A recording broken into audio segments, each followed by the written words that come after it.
I never thought I would hear my own parents tell me that my children weren't welcome in their home.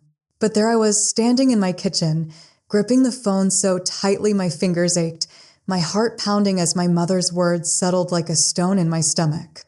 It was a crisp November afternoon. The golden leaves outside swayed gently in the breeze, and the smell of freshly brewed coffee filled the air. A peaceful moment, shattered in an instant by a phone call I never saw coming. "Honey, we need to talk about Thanksgiving this year." Her voice was light, almost cheerful. For a brief second, warmth flickered in my chest. Despite everything, I had always longed for these traditions, the laughter, the food, the feeling of belonging, even when it was complicated. My children, Lily and Noah, adored their grandparents. Even when the affection wasn't always returned equally. I leaned against the counter, already picturing their house filled with the rich aroma of roasted turkey, cinnamon, and homemade stuffing. "Of course, Mom. What's the plan?" There was a brief pause. A pause just long enough to send a chill down my spine. Then she cleared her throat. "Well, this year, we're doing things a little differently. It's going to be a smaller dinner. Just adults. You know, something more intimate." I frowned, gripping the phone tighter. "Oh, so no kids at all?" Another pause. Then her voice came back, more hesitant this time. "Well, no, not exactly." A cold, uneasy feeling twisted in my stomach. Something wasn't right. "What do you mean?" Mom let out a sigh, the kind that made it seem like I was the one making this conversation difficult. "Mia, we love your kids, we really do. But they're a bit, energetic.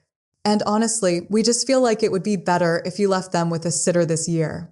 I stared at the kitchen wall, my breath shallow. Just my kids. Silence. I swallowed. What about Evans? My older brother, Evan.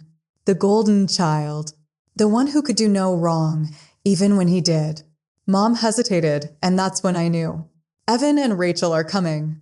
With their boys. I closed my eyes, forcing back the lump forming in my throat. "But you just said you didn't want kids there." "Mia, you know how well behaved they are," she said quickly, almost defensive. "They're just quieter, more refined. It's easier to have them at the table." My pulse pounded in my ears. More refined. More worthy of being there. I felt like I had been punched in the stomach. "Mom, they're just children." My voice was tight. "Lily is 7. Noah is 4. Of course, they have energy. But they're sweet. They love you." Mom sighed, now irritated, as if I was the one being unreasonable. "We just want a peaceful evening, Mia. It's not personal." I let out a sharp laugh, disbelief flooding through me. Not personal? This was personal. It had always been personal. The way they treated my children like an afterthought, while Evan's kids were placed on a pedestal. The way they showed up at their school plays, but never once came to Lily's dance recital. The way Christmas gifts were always just a little extra for Evan's boys, wrapped with care, with handwritten notes about how proud they were, while my kids got gift cards in an envelope. And now they weren't even hiding it anymore. They loved my brother's children more. They thought my kids weren't good enough. I swallowed hard, my throat burning. "I can't believe this." My voice wavered, but I didn't care. "You're actually telling me that my kids aren't welcome, but Evans are?" "Oh, Mia, don't be dramatic," Mom sighed. "It's just one dinner. You and Jake are still invited, of course." I almost laughed at the absurdity of it. They wanted me there, but not the 2 little humans I loved more than anything in this world. I clenched my jaw. I had spent years trying to please them, trying to earn their approval. For what? For this? I exhaled sharply. "No, Mom. If my kids aren't welcome, then neither am I." A long silence stretched between us. Then, Mom exhaled sharply, as if I was the one being unreasonable. "Suit yourself." And just like that, she hung up. I stood there, my phone still clutched in my hand, my breath unsteady. The room was silent, except for the distant hum of the refrigerator. From the living room, I heard Lily and Noah giggling as they built a pillow fort, completely oblivious to the fact that their grandparents, the ones they adored, had just cast them aside like an inconvenience. I took a deep breath, trying to push down the ache in my chest. I had spent my entire life trying to fit into my parents' world, trying to play by their rules, trying to prove that I was just as good as Evan, that my family was just as worthy. But at what cost? And if I let them get away with this, if I went to that dinner while my children sat at home, wondering why they weren't good enough, what kind of mother would that make me? No, I wasn't doing this anymore. They had made their choice. Now it was time for me to make mine, and they would regret it sooner than they thought. The weight of my mother's words lingered long after the call ended. I stood in my kitchen, gripping the counter, my breath unsteady. The quiet hum of the refrigerator filled the silence, but inside, a storm was raging. They had chosen Evan's children over mine. They had drawn the line. And now I had to decide where I stood. A sudden burst of laughter echoed from the living room. I turned to see Lily and Noah sitting inside their pillow fort, giggling as they stacked stuffed animals on top of each other, completely unaware. They didn't know that their grandparents, the ones they ran to with open arms, the ones they made drawings for, the ones they loved, had just rejected them. A sharp pain stabbed at my chest. They deserved better. I squared my shoulders, wiping the back of my hand across my face before walking into the living room with a forced smile. "All right, you too," I said, keeping my voice light. "Who's ready for movie night?" Noah's face lit up. "Can we watch the one with the talking dog?" I scooped him up into my arms, kissing his soft curls. "Of course, buddy." Lily peeked out from the fort, grinning. "And popcorn?" "With extra butter." "Extra butter it is." For the rest of the night, I pushed my mother's words to the back of my mind. I curled up with my kids, their warm little bodies pressed against me as the movie played, their laughter filling the room. But even as I smiled, the anger inside me refused to settle. I had spent years bending over backward for my parents, always available, always trying, always hoping that maybe this time they'd see me, that they'd treat me and my children the same way they treated Evan's family. But that had been a lie I told myself. And now I was done trying. When I woke up, my phone buzzed with a new message. "Daniel." I sighed, already knowing what it was about before I even unlocked my phone. "Daniel, Mom said you're being difficult about Thanksgiving. Why do you always have to make everything so dramatic?" I stared at the screen, my jaw tightening. Oh, so she already ran to him. Of course, she did. I exhaled sharply, then typed out my response. "Me, oh? Did she also tell you that she uninvited my kids but invited yours?" The typing bubbles appeared, then disappeared. A minute passed before he finally responded. "Daniel, she just wants a calm dinner, Mia. You know how your kids can be a lot. A lot. Like they were a burden. Like they were something to be tolerated, not loved." Something inside me snapped. "Me, enjoy your perfect Thanksgiving, Daniel. I won't be there." I turned off my phone before he could respond. They didn't want me or my children at their table. Fine, then I wouldn't be part of their world at all. And they were about to find out what that really meant. For years, I had been the reliable one, the convenient daughter, the one who always helped when they needed something. When my parents needed someone to pick up groceries, they called me. When their Wi-Fi stopped working, I was the one who drove over to fix it. When they needed help organizing a family party, I was the one stuck making calls and running errands. And Evan? He got to be the golden child, doing the bare minimum, reaping all the rewards. But if I wasn't part of their preferred family, then they weren't going to benefit from me anymore. I was done, and they were going to feel that loss very soon. A week before Thanksgiving, my mother called again. I debated ignoring it, but some part of me wanted to hear what she had to say. I exhaled and answered. "Hello." Her voice was careful, as if testing the waters. "Mia, I just wanted to check in. I know you were upset, but I really hope you'll reconsider. We would love to have you and Jake there. Not Lily, not Noah, just me and my husband." I closed my eyes, gripping the phone tighter. "I meant what I said, Mom. If my kids aren't welcome, neither am I." She sighed heavily, the same exhausted sigh she used when she wanted to guilt-trip me. "I just don't understand why you're being so stubborn. It's just one night. You know how much Evan's boys mean to us." And there it was, the final, undeniable confirmation. My children, the two little souls I loved more than anything, would never be enough for her. I clenched my jaw. You've made it clear where we stand, Mom. I won't bother you again. Her breath hitched. Mia, don't be like this. I ended the call before she could finish. And this time, I didn't cry. I started small. When my dad called me that weekend to help him set up his new TV, I let the call go to voicemail. When my mom sent a text asking if I could pick up her prescription, I left it unread. For years, I had been at their beck and call. Always available. Always useful. But not anymore. And it didn't take long for them to notice. By the time Thanksgiving rolled around, I had ignored 10 calls, 6 texts. And then, on the morning of Thanksgiving, I got a message from Daniel. I sighed, unlocking my phone. Daniel, Mom and Dad are really upset that you're ignoring them. Are you seriously going to let this go this far? I rolled my eyes. I typed out my response. Me, it already went too far when they told me my kids weren't welcome. A full minute passed. No reply. Good. I turned off my phone and turned my attention back to my real family. Lily and Noah sat at the table, helping Jake mix pancake batter. They were covered in flour, giggling hysterically as Jake dramatically flipped pancakes into the air. This was our Thanksgiving. And for the first time in years, I felt completely at peace. But little did I know, my parents weren't done yet, and their next move would be something I'd never forgive. Thanksgiving morning was peaceful in a way I hadn't experienced in years.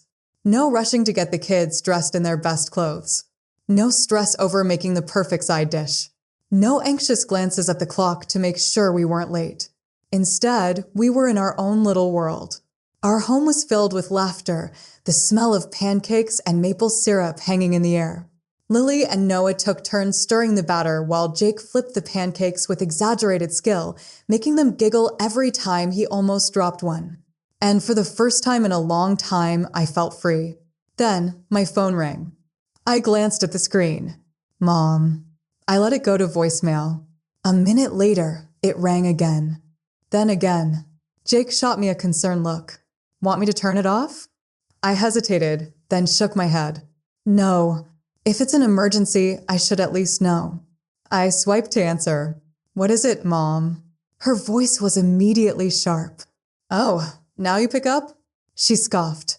I suppose you're just sitting at home feeling sorry for yourself while we're all here having a lovely dinner. I exhaled through my nose. Mom, if you called to gloat, I really don't have time. That's not why I called, she snapped. I need to ask you something. I pinched the bridge of my nose. What now? There was a beat of silence. Then, in a voice that was suddenly accusatory, she said, Did you cancel the credit card? The room suddenly felt very still. I turned away from Jake and lowered my voice. What are you talking about? Mom let out an annoyed huff. Your father's credit card. The one we've been using for groceries, gas, essential things. It was declined this morning. A slow, icy realization crept up my spine.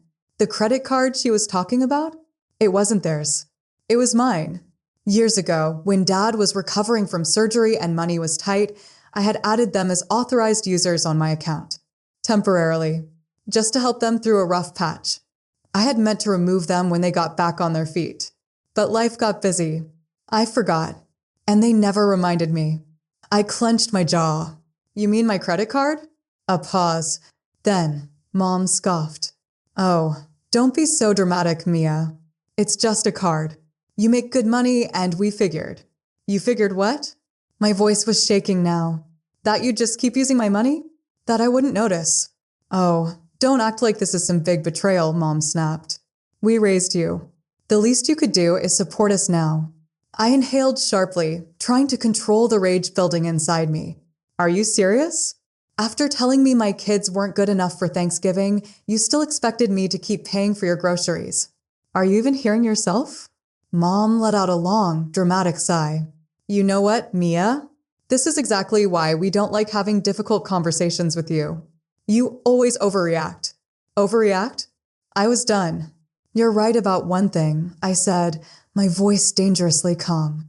I did cancel the card. And since we're having honest conversations, let me make something clear. I paused for effect. You won't see another cent from me. Ever. Mom gasped as if I had slapped her. Mia, don't be ridiculous. And while we're at it, I cut her off. Don't expect Christmas gifts, birthday gifts, or anything else either. You made your choice when you told me my kids weren't welcome. Now I'm making mine. There was silence. Then, in a voice colder than I had ever heard from her, she said, "You'll regret this." And then she hung up. For a moment, I just stood there, gripping the phone so tightly my fingers ached. Then, slowly, I turned back toward the kitchen. Jake was watching me carefully. "Everything okay?" I forced a small smile. "Yeah." My voice was steadier than I felt. "Just taking out the trash." He didn't ask any more questions. We spent the rest of the day in peace, watching movies, baking cookies, playing board games. And for the first time in years, there was no underlying stress. No need to walk on eggshells. No pressure to be someone I wasn't. But something told me this wasn't over. And I was right. Because my parents weren't just going to let their golden source of money walk away. And their next move would prove exactly what kind of people they really were. For a few days, things were quiet. Too quiet. After my mother's last words, "You'll regret this," I braced myself for whatever came next. But no calls came. No texts. No emails. At first, I thought maybe, just maybe, they had finally accepted it. That they had finally realized they had pushed me too far. That they had lost. But deep down, I knew better. People like my parents? They don't change. They just escalate. And I was right. Because a week before Christmas, I received a letter. Jake found it in the mailbox, his brow furrowing as he read the sender's name. "It's from your parents." I stiffened. Oh, great. Let me guess, guilt, manipulation, or straight-up gaslighting. He smirked. "Why don't we find out?" I took the envelope, my stomach twisting as I tore it open. Inside was a formal legal document. My breath caught as I read the words. They were demanding reimbursement for years of emotional and financial support. For a moment, I just stood there, staring at the paper in disbelief. Then I let out a disbelieving laugh. "You've got to be kidding me." Jake took the letter, scanning it quickly. "They're saying you owe them for raising you, for all the financial sacrifices they made for your well-being." He looked up, his jaw tightening. "Are they seriously trying to bill you for your own childhood?" Apparently, they were. They had even included itemized costs. Food, clothes, school supplies, medical expenses from when I was a child. And at the bottom of the page, a final sum. $36,482. I blinked. They seriously thought I was going to give them nearly 40 grand? Jake scoffed. They must be desperate. I exhaled slowly, anger burning through me. This wasn't about money. This was about control. A final, desperate attempt to pull me back into their grip. I looked at Jake, my mind already made up. "I think it's time I pay them a little visit." The next day, I drove to my parents' house, gripping the letter in my hands. I knocked, and when Mom opened the door, her face immediately hardened. "Oh, so now you show up." I didn't rise to the bait. I held up the letter. "You seriously thought this would work?" She folded her arms. "It's what's fair." I let out a sharp laugh. "Fair? You want to charge me for being your child while expecting free money from me for the rest of your lives?" Dad appeared in the doorway, his expression smug. "We sacrificed a lot for you, Mia. And now you're abandoning us." I stared at them, shaking my head. "No, Dad. You abandoned me. When you made it clear that my kids weren't good enough. When you lied and stole from me. When you put a price tag on my worth." Mom's lips pressed into a thin line. "If you don't want to pay, then I guess we'll have to involve lawyers." I met her gaze, unfazed. "Go ahead." She blinked. "What?" I crossed my arms. "Take me to court. Try to explain to a judge why you're suing your own daughter for expenses from 30 years ago. See how that goes." Silence. For the first time, they looked unsure. Dad cleared his throat. "We just thought you'd want to make things right." I laughed. "Oh, I am making things right. Right now." Then, in one swift motion, I ripped the letter in half. Their eyes widened. I let the pieces fall to the ground. I am done being your personal ATM. Mom gasped. You ungrateful little. I turned on my heel. Merry Christmas. And with that, I walked away. As I drove home, something inside me felt lighter. For the first time in years, I wasn't carrying their weight anymore. They weren't upset about the money. They were upset because, for the first time ever, I had all the power, and I wasn't giving it back. I thought that after ripping up their ridiculous demand for money, my parents would finally back off. That maybe, just maybe, they would sit in the wreckage of their own arrogance and realize they had pushed me too far. But people like them? They don't reflect. They double down. And I underestimated just how much control they still thought they had over me. Because on New Year's Eve, they did something I never saw coming. New Year's Eve was supposed to be a fresh start. A night to leave the past behind and step into something better. That's what I told myself as I set up the snack table, music playing softly in the background.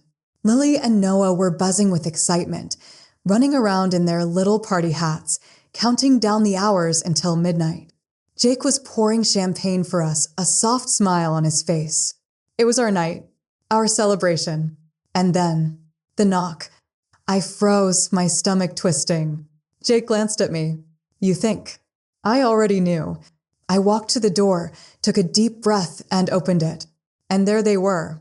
Mom, Dad, Daniel, and Daniel's wife, Rachel. It was an ambush. I crossed my arms. What do you want? Mom plastered on a fake, sugary smile. We just want to talk. No thanks. Dad sighed. Mia, enough. You've made your point. Now let's fix this before things go too far. I narrowed my eyes. Too far? What does that even mean? Mom exchanged a glance with Daniel. Then, she sighed dramatically. We just don't want this to affect the kids. Something about her tone made my skin crawl. What are you talking about? Daniel stepped forward, arms crossed over his chest like he was the one who had been wronged. Mom and Dad have been talking to a lawyer. A cold wave of dread rolled over me. A lawyer. Mom nodded, her voice dripping with false sympathy. We're just worried, Mia. You've cut your children off from their real family over a silly misunderstanding. That's not fair to them. My pulse pounded in my ears. What are you trying to say? Dad cleared his throat. We've been looking into grandparents' rights. For a moment, all I could hear was the blood rushing in my ears. Then I laughed. Not a small chuckle. It was loud, sharp, unhinged. Daniel scowled. What's so funny? I wiped my eyes, still grinning. Oh, you're serious. You actually think you can legally force your way into my kids' lives? Mom's lips pressed together. We've done nothing wrong. Nothing wrong. I repeated, stepping forward. You stole from me. You treated my kids like second-class citizens. And now, because I finally cut you off, you think you can bully your way back in? Dad's face darkened. You don't want to do this, Mia. I met his glare with a smile. Oh, but I do. I pulled out my phone and held it up. I want you to think really carefully about what you're about to do, I said, voice cold, because I've got every text, every voicemail, every demand for money. And I promise you, if you try this, I will bury you. Sophie gasped. Mia, come on. I turned my eyes back to my parents. You have no case. You know it. I know it. And if you keep pushing me, I will make sure everyone you know sees exactly who you really are. A beat of silence. Then, Mom's face twisted with anger. You're being unreasonable. I smiled. No, Mom. I'm finally being smart. I stepped back inside my house and grabbed the door. Happy New Year. And then I slammed it in their faces. They never went through with their pathetic legal threat. They knew they had nothing. They knew they had lost. And in the weeks that followed, I didn't hear from them. No calls, no texts, just silence. And for the first time in my life, it felt like freedom. The weight of their expectations? Gone. The pressure to please them? Gone. The endless cycle of guilt and manipulation? Gone. Months later, on a sunny spring afternoon, I sat on the porch, watching Lily and Noah chase bubbles in the yard. Jake handed me a lemonade and sat beside me. It's been quiet, he mused. I nodded. Yeah, feels good. He smirked. Think they'll ever try again? I took a sip of my drink, watching my kids giggle as they popped the bubbles. Doesn't matter, because I had already won. I had my family, and I'd never let anyone make them feel unwanted again. Small Blue Diamond, what would you do if your own parents told you your kids weren't welcome at Thanksgiving? Was I wrong for cutting them off? Let me know in the comments. And don't forget to like, share, and subscribe for more crazy real-life stories.